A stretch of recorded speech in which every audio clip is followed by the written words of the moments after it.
Let's make sure my mic is on. Hey, this is Zena Awesome.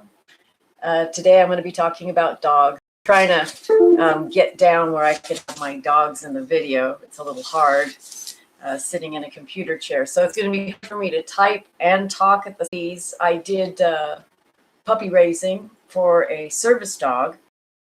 I took her with me everywhere I went. She went to restaurants. She went on the airplane with me. We went to Vegas. She'd go to the bank, grocery store. She'd be with me. And although I'd had dogs as a child, once I got in the military, it's really hard to have a dog traveling around. To have a well-behaved dog, because obviously if you're taking a dog onto the airplane, and when I mean on the airplane, I mean on the airplane just on a leash, so that she would have to sit. I took her twice, total of 4 times, because it was round trip each time. But I took her with me to 2 different places, and she would sit at my feet, which I know on an airplane there's not a lot of room at the feet, but I kind of get her on my feet because she was a yellow lab, so she was a good sized dog. So that was my first experience of working with dogs, where you need them to behave and they need to have basic commands. And of course they had certain guidelines. And I learned a lot taking her with me to places and seeing how well behaved a dog could be in a restaurant, in the bathroom, on a plane, just everywhere we went, grocery store, bank, whatever. I have a lot of pictures of her with me doing things. And so that was my first experience. And then in 2000, we moved to our bird farm. It didn't have birds there when we bought it, but it had been a bird farm. So it was 2.5 acres with 5 buildings and over 80 walk-in aviaries. And I realized at that point that we actually had space to rescue animals in addition to having our own animals.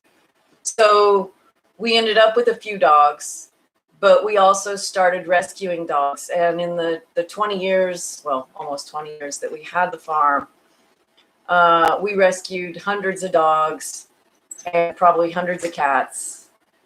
That sounds like a lot, but even if you only do, 10 a year, it added me as the cat lady, because I was always taking cats in to get fixed and find them homes. But we took in dogs too.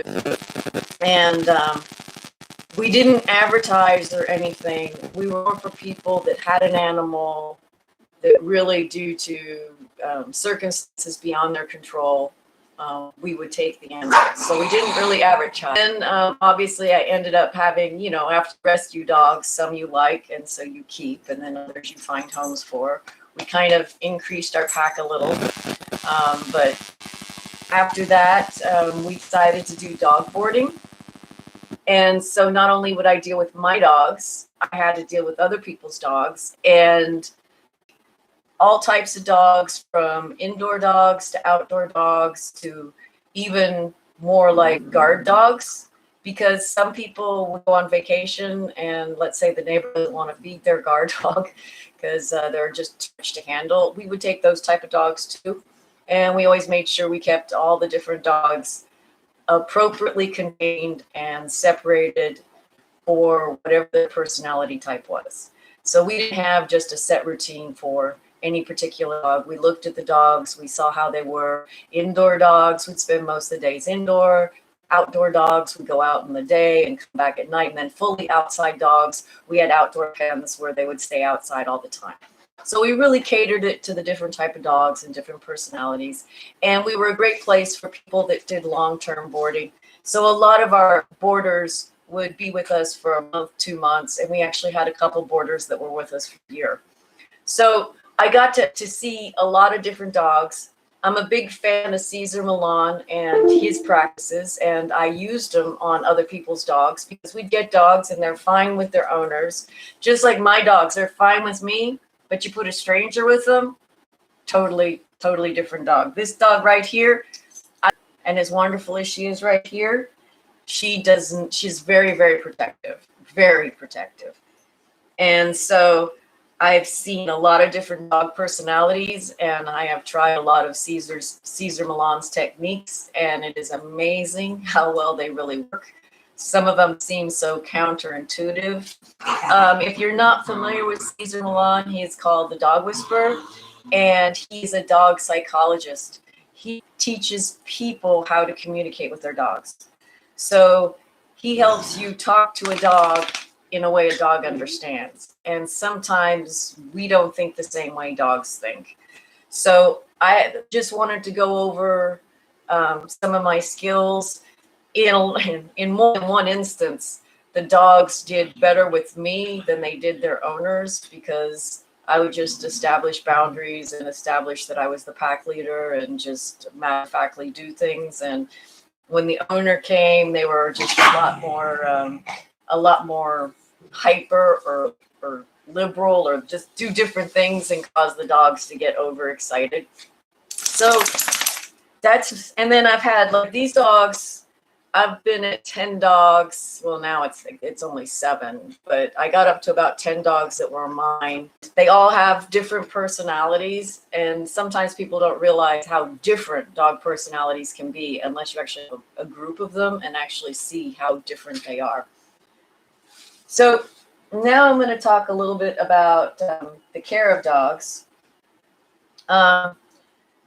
Obviously, you've got toenail trimming. Believe it or not, I had some dogs I would watch once a year, and their owner trimmed their toenails. The first time I trimmed the dew claw. The dew claw is this claw here on the side. It's the one they don't use. Well, on those dogs, they have to grow straight, and their dew claws were 2 inches long. So I clipped their dew claws. Now, fortunately, some dogs, their toenails are straighter, and some dogs, their toenails are more curled. And I found with my bigger dogs that I had enough concrete they could run on the porches and stuff, that they kept their nails down fine. But with smaller dogs and out here, they don't go down as 100% guaranteed that you have to cut their nails. You do need to pay attention. And obviously, if their nails are long, you need to cut them. Generally, they say that if you can hear them, I let my dog's nails be just a little bit longer. I do trim them, but if you can hear them, that they're probably too long. That's kind of a rule of thumb. But in my experience, bigger dogs, you can get away without cutting their nails, and smaller dogs, unless they're a really active dog and on concrete or something that they can wear their nails on, you're going to have to trim. I have both dog clippers, dog toenail clippers, and the electric file for dogs. And it's kind of a mix. I like to use the file to finish them off so they don't have sharp edges, because the dogs climb all over me in bed. But the dogs that don't like their toenails clipped also don't like the file thing. I haven't found that either one works really well. I have a video on here that I think either as puppies, some breeders will do that, or when they get spayed or neutered. It's not that much. And although all dogs have them on the front, some dogs, he's not one, some dogs have them also, and you're not one either. Come here, Piggy. Of course, I grabbed the 3 dogs that don't have them. Java, come here, baby.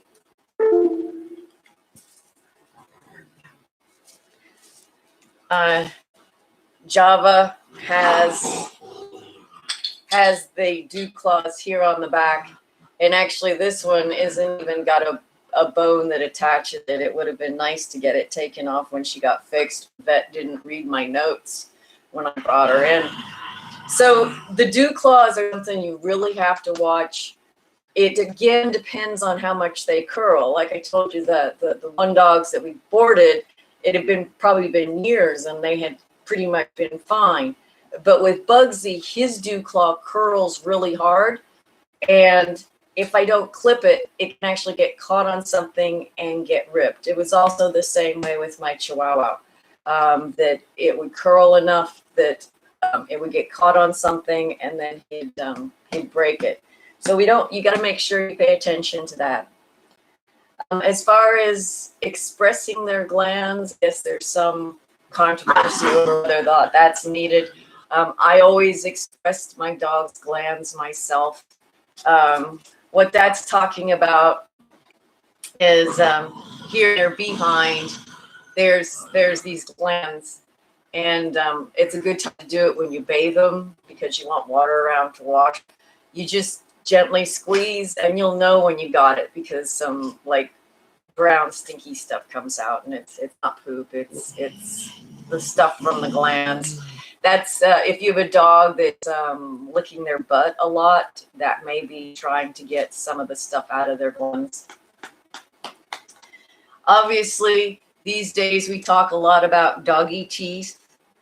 I have in the past tried to brush teeth. It didn't work well for me. If you've only got one dog, maybe you can do it.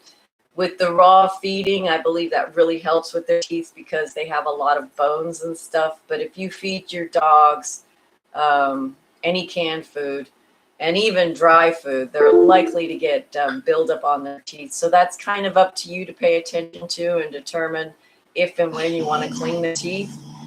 I don't necessarily know how well the dog biscuits and other things work. There's treats you can give that are supposed to help with dog teeth. But some dog breeds are more inclined to lose their teeth than other dog breeds. My Chihuahua, he was Hey, that's enough. They're talking over bone if you're wondering what they're complaining about. And there's other bones here they could have.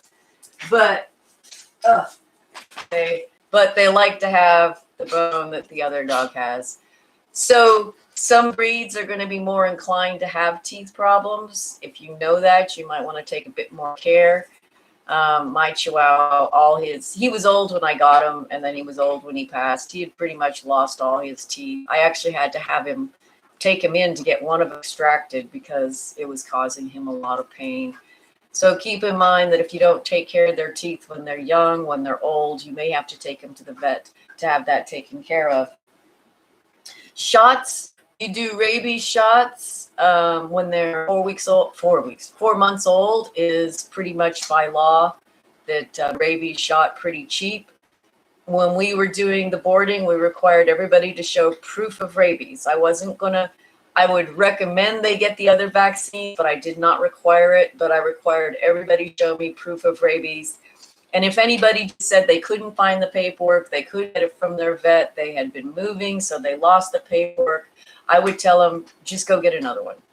I believe last time I took my dogs to get a rabies shot, I went during the shot clinic and they were $7 a piece. So again, the rabies shot, if you plan it right, isn't going to be that expensive, but it's very important because dogs aren't the ones known for spreading rabies exactly. It's actually the wild animals, but you want your dog protected from the bats and the squirrels and the raccoons or whatever other things carry it. And you want to take your dog to a training class, or if you're going to take them to other boarding facilities, you often have to show proof of the other vaccines. I know one time the puppy, feeding, as far as feeding goes, generally they say smaller dogs need to eat more often. I only feed my dogs once a day. Food and things like that are often related back to the price of gasoline because they have to be trucked and they're heavy. So the last time here in California that the gas prices went up over $4 a gallon, that's kind of when I found that the foods got too expensive.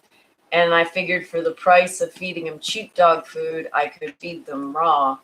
And of course, raw is a lot better. I'll do more in-depth live stream about raw when on another day, and I will post it. I'm still trying to figure out a routine and how to do stuff here. So I'll figure out what people like and what they don't like and go from there. So I would say that the cheapest dog foods often have more fillers, and then you end up having to feed them more. Now, when I was doing dog food with my guide dog, I did Pro Plan, and I did Pro Plan Performance. And I did find that you feed them less dog food if it's a higher quality dog. I prefer raw feeding, and with raw feeding, their poop is a lot less stinky and it's far more biodegradable because of the bones. And so it's just a while. So I can buy a pack of beef ribs, and then I have bones for them to chew on too. And everybody's happy. And I even like cooking my dogs, and I've been raw feeding them now for over 5 years. And the youngest ones, like this one here, he never had dog food. His always been raw fed. So the downside is that is traveling. It's harder for me to carry meat and stuff, hydrated food. So if you're feeding dry dog food, you have to provide lots of water to go with it. It hasn't worked in a while, but I actually, for many years, and yeah, you can see it's one of my projects right back there's the fountain. I had that fountain probably for over 10 years. That's usually their dog drinking fountain. But unfortunately, Bandar broke it, and I haven't had a chance to fix it. So I will be getting the fountain set up. It holds a little over a gallon of water, because just like cats, dogs also really enjoy drinking running water. So again, I thought it was great to have water sound, have a fountain, and have the dual purpose that it's my dog's water instead of just a plain old water bowl that you can see over there. So, but you do have to, of course, provide plenty of water. Now, if you're crating your dogs, you don't have to put water in the crate unless it's someplace particularly hot. Like when I'm in the van often, I let them drink when I put them out to go to the bathroom. I'll set a big thing out, but I don't put water in their individual cages. And that also helps control the how often they have to pee and everything. A lot of dogs actually like having a dog bed or a dog crate. Don't think of it as a cage. It can be great. I would recommend that most people have a place for their dog to go that's safe. And that way, if you've got people visiting or things are just scary, like there's lots of noises or something like that, they have a place they can go that's safe and that they're comfortable with. And then you've also got a place you can put them if you got something going on where your front door is open and you don't want to take a chance of the dog running out. You have a crate, a nice safe home for them. And of course, that's also what you use usually for potty training. And then the last thing, not the last thing, also, you should know what your breed is. To me, it's really important to know what type of problems to look out for that are breed specific. Like I did not know about the collapsing trachea in small breed dogs. And so I would encourage you, especially if you have a purebred dog, that you become aware of special needs that are part of your purebred dog, so that you can keep an eye out and possibly notice a problem or take care of a problem before it becomes a problem. Like I said, the Chihuahua tend to lose their teeth. If you know that, then maybe you would brush your Chihuahua's teeth will last longer, or take them in for more cleanings and stuff.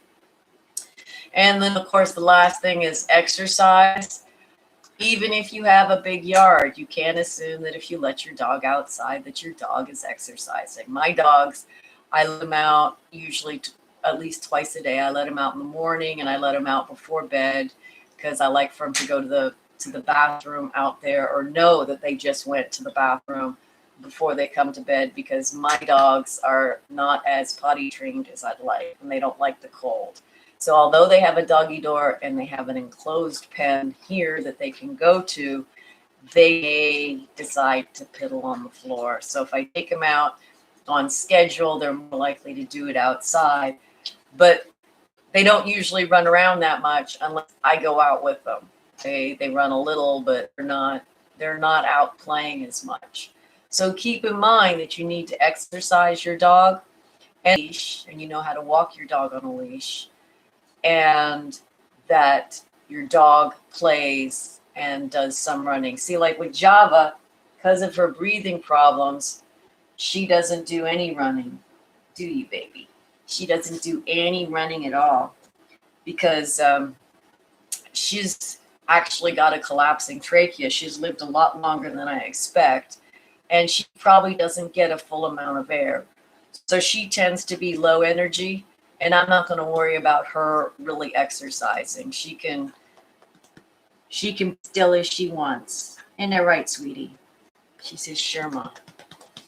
So, but most dogs, they need exercise. And if you have to walk with them, play with them, some dogs like to chase the ball, some dogs like to chase people, but you definitely need to interact with your dog. And you can't assume that just letting them out in the yard is playtime. They need their animals. They need somebody with. Okay, now I'm going to move on to behavior. And I believe that dogs should know basic commands. I use the word no. You know, Caesar does the sound. I use a simple no. It doesn't mean they're in trouble necessarily. It just means stop what you're doing. Because you want to be able to stop your dog if they're in danger. And if you don't have a way to communicate that they need to, that's enough. That you don't have a way to communicate to them that they need to stop what they're doing, your dog could really get hurt. The other thing you need to train your dog to do is to come when called. Now, one of the bad things we do, and so I always keep in mind to never do this, is don't ever call your dog and then punish your dog. You will confuse your dog. Your dog is going to associate being punished with being called, not whatever it was that you were angry about. And then your dog is going to say, oh, he's calling me where I can take this bone and it can be mine. I can get to them, but I can take this bone or take anything from the dogs because I'm the big dog. And I want to sit in the chair. I might say move, but that's it. I tell the dog with my body language, I am going to sit in the chair, so you better get out of the way. That's what dogs do. They climb on each other. They intimidate each other. Remember, dogs are super, super keen on body language. That's why so many times people say that the dog knew they did something wrong. Well, 90% of the time, the dog is seeing your body language that they did something wrong and you're not happy. Not necessarily that they know they did something wrong. Now, I'll say some dogs are smart enough, there's exceptions, but most of the time it's because you look pissed and they're like, uh-oh, I'm in trouble. So they don't need to know what they're in trouble about. They're very, very good about reading body language. So if something scary happens, you have to be calm with your dog. If your dog is upset, you have to be as calm as you can be. Your dog is going to feed off of your energy. And so in emergency situations, you have to be in control. And you have to establish that control, obviously, before the emergency situations. So dogs know that they can depend on you and that they can trust you and that you're going to take care of them. Most of my dogs don't like their toenails clipped.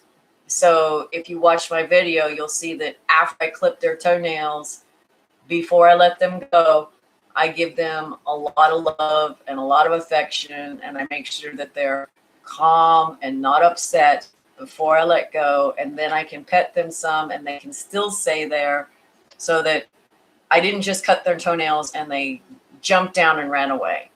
That's not a behavior you want to reinforce. You want to reinforce the behavior that cutting nails is just a normal part of daily activities, and you might not like it, but when it's over, you're going to get love and attention, and it's going to be great. Since I don't have anybody else to talk to, I talk to my dogs all the time. So they have learned many, many phrases. They've also learned many subtleties. If I put my socks on, they'll get excited because I like to go barefoot. So they see me putting shoes and socks on, to them, that means I'm going to leave. Just like if I put my reading glasses on and start looking for dogs or get my reading glasses, to them, that's a cue that they're going to get their toenails cut. So they're pretty smart, at least mine are. Everybody but Bugsy. Bugsy's my dumbest dog. That's the other thing. Not all dogs have the same intelligence. Not only do they not have the same personality, they just don't have the same intelligence and aptitude to learn things. So you got to kind of take that into account when you're telling that he's just sitting there with the bone. I gave it to him. He's just going to hold on to it.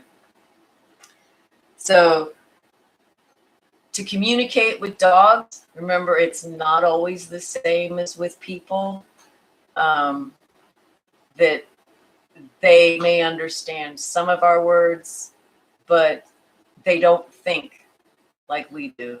They do think like dogs.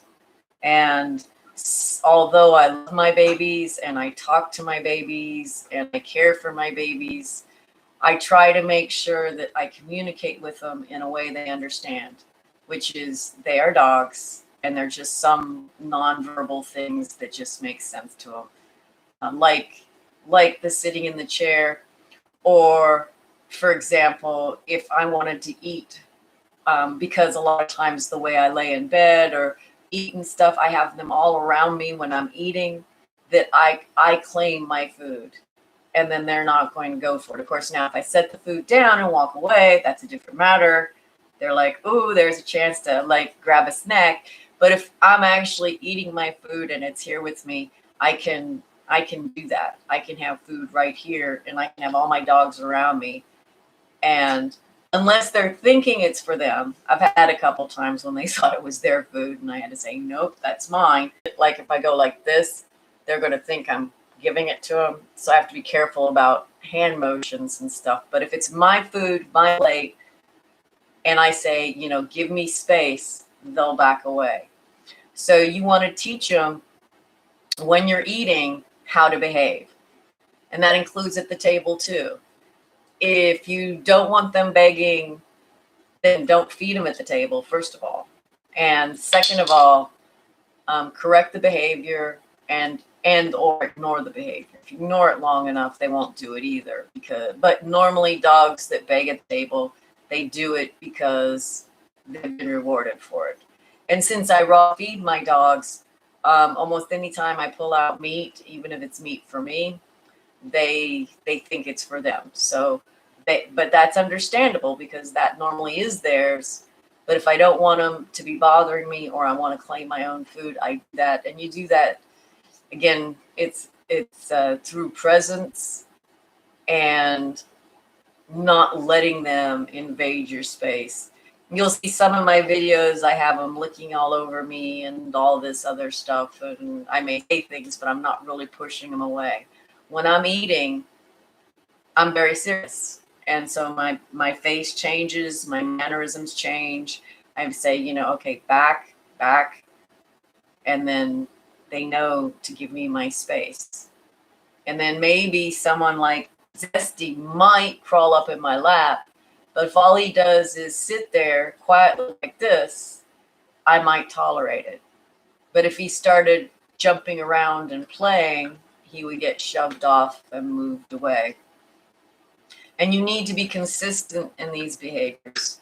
That if every time you eat a sandwich, while you're eating your sandwich, you give them, say, a piece of crust. Now you've taught them when you're eating, they're going to get to eat. And breaking them of that is going to be a little harder than them picking it up as a habit. So you got to look at what you're doing and admit to how you're contributing to their behavior. So I said, be consistent, claim your space, And remember that body language is really important with dogs. So if you're trying to tell your dog to do something, but you're laughing as you're trying to tell it to him. Now I have an unusual situation where, because she's dying, my other dog wants to kill her. She wants to keep the pack strong. I hate doing that, but Java's only got a little whiles to go. So that's the plan. So now, if I have anybody out there, which I don't know if I do, I'm gonna go over to the computer to look for, see if there's any questions or comments or anything specific you want me to go into. Like I said, I've talked about a lot of different things. I've hit on a lot of different stuff, and I've explained where my experience has come from in dealing with dogs, not just my dogs, but other people's dogs. And so, let me go see. You good boy? You good boy.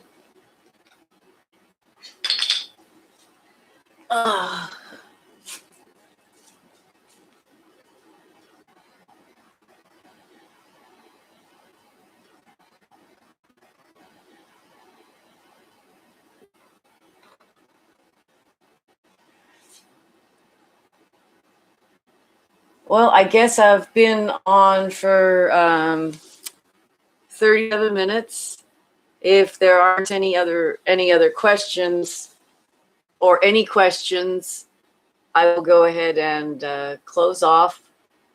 And if you have questions and want me to address it in another video, I can certainly do that. You can type something in the comments and I'll do something tomorrow.